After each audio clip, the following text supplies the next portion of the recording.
Hi, magandang araw sa inyong lahat. Nag-enjoy tayo dito sa Pahiyas Festival dito sa Lucban, Quezon. Nasaksihan natin ang pinakamakulay na piyesta sa Pilipinas. Ngayon ay pupunta naman tayo sa Barangay Anos sa Tayabas, Quezon para makita natin ang paghahanda para sa pagdiriwang ng San Isidro Labrador bukas.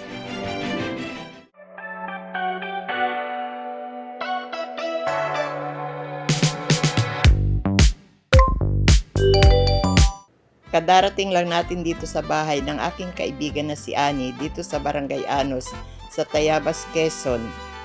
Medyo madilim na rin nung kami ay nakarating at inaayos na ang paligid para sa pagdiriwang bukas.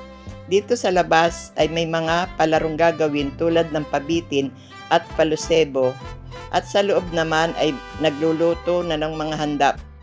Nagamit na sa shooting ng telenovela. Anong telenovela ba yun? Ano ba yun? Yung We Will Survive ni Melay at ni Pokwan. Dito nag-shooting mismo sa inyo. Oo. Oh. Saka malinis na itong gamitin, mga estudyante, yung Jose Rizal. Totoo. Oo, ginagamit na ito ng mga student. Maliban po sa pag-aalaga ng kanyang apo kung minsan, ang libangan po niya ay mag-alaga ng mga halaman. Ayan, dami po niyang halaman. Kita pa yan? Ang dilim na.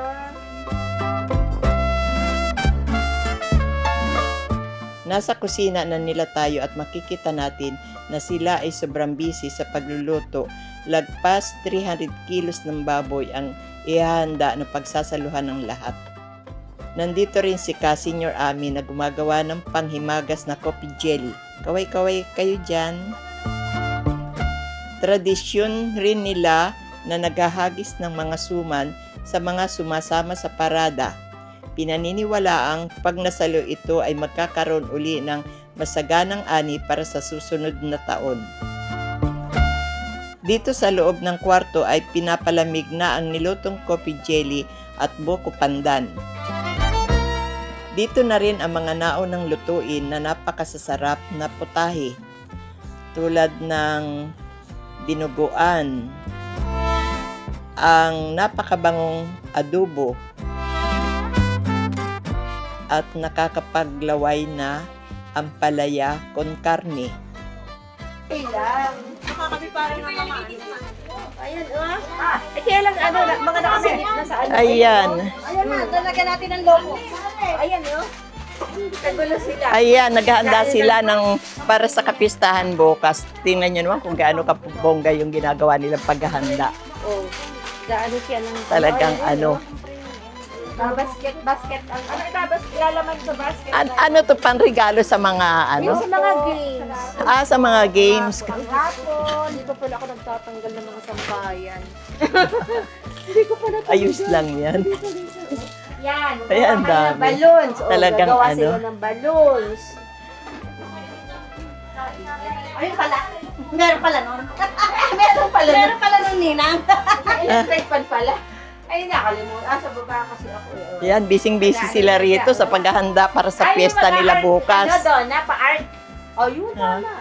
Tapos yung... Dumating na rin si Kagawad at ibang bisita. Ang iba naman ay nasa simbahan pa.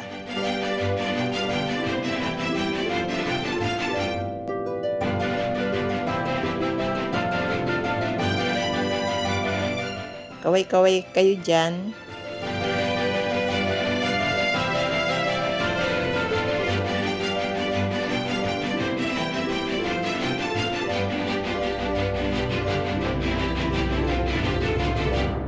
Kaway-kaway kayo dyan.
Marami pong salamat. Happy Fiesta po sa inyong lahat. Paki-like and subscribe naman po.